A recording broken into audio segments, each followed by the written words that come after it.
കാണുക വാർത്തകൾക്കപ്പുറത്തെ വസ്തുതകളുമായി സൂര്യ വാർത്തകൾ. കഷണ്ടിക്ക് മരുന്നില്ല എന്ന പഴഞ്ചൊല്ല് പതിരായി മാറുന്നു. കോഴിക്കോട് സ്വദേശിയായ എംഫാം വിദ്യാർത്ഥി KR വിമലാണ് കഷണ്ടിയിൽ മുടി വളർത്തുന്ന മരുന്ന് കണ്ടെത്തിയത്. തന്റെ ഗവേഷണത്തിന് ശാസ്ത്രലോകം അംഗീകാരം നൽകിയതിന്റെ സന്തോഷത്തിലാണ് Vimal. Coimbatore PSG college of ഫാർമസിയിൽ നിന്ന് എംഫാം ബിരുദമെടുത്ത KR വിമൽ ഗവേഷണത്തിന്റെ ഭാഗമായാണ് കഷണ്ടിയുടെ കാരണങ്ങളെക്കുറിച്ചും പ്രതിരോധ മാർഗങ്ങളെക്കുറിച്ചും പഠനം നടത്തിയത്. ശരീരത്തിൽ ടെസ്റ്റാസിറോൺ എന്ന ഹോർമോൺ ഡീഹൈഡ്രോ ടെസ്റ്റാസിറ്ററോണായി മാറുന്നതാണ് കഷണ്ടി ഉണ്ടാകാൻ കാരണമെന്ന് കണ്ടെത്തിയതോടെ ഈ പ്രക്രിയ തടയാനുള്ള മാർഗത്തെക്കുറിച്ചായി ഗവേഷണം. നമ്മുടെ ശരീരത്തിലുള്ള ഒരു സെക്സ് ഹോർമോണാണ് ടെസ്റ്റോസ്റ്റിറോൺ. ഈ ടെസ്റ്റോസ്റ്റിറോൺ ഹോർമോൺ അതിന്റെ പൊട്ടന്റ് ഫോമായ ഡീഹൈഡ്രോ ടെസ്റ്റോസ്റ്റിറോണായിട്ട് കൺവേർട്ട് ചെയ്യും. ഒരു എൻസൈമാണ്, പൈ ആൽഫ റിഡക്ടേസ് എന്നൊരു എൻസൈമാണ് കൺവേർട്ട് ചെയ്യുക. അപ്പോൾ ഈ ഡീഹൈഡ്രോ ടെസ്റ്റോസ്റ്റിറോൺ ആണ് ഈ കഷണ്ടിക്കുള്ള ഒരു കാരണം. അപ്പോൾ എൻ്റെ ഡ്രഗ് ഇതിൽ ജെല്ല് നിയോസമൽ ജെൽ എന്ന് പറയുമ്പോൾ അത് ആ വേണ്ട ഭാഗത്ത് മാത്രം ആക്ട് ചെയ്യും.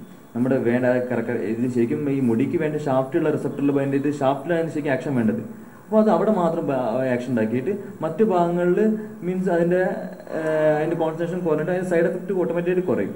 പരീക്ഷണാടിസ്ഥാനത്തിൽ മരുന്ന് ഉപയോഗിച്ചവർക്ക് 2 മാസത്തിനുള്ളിൽ 7 ഇരട്ടി വരെ മുടി വളർച്ചയുണ്ടായതായി വിമൽ അവകാശപ്പെടുന്നു.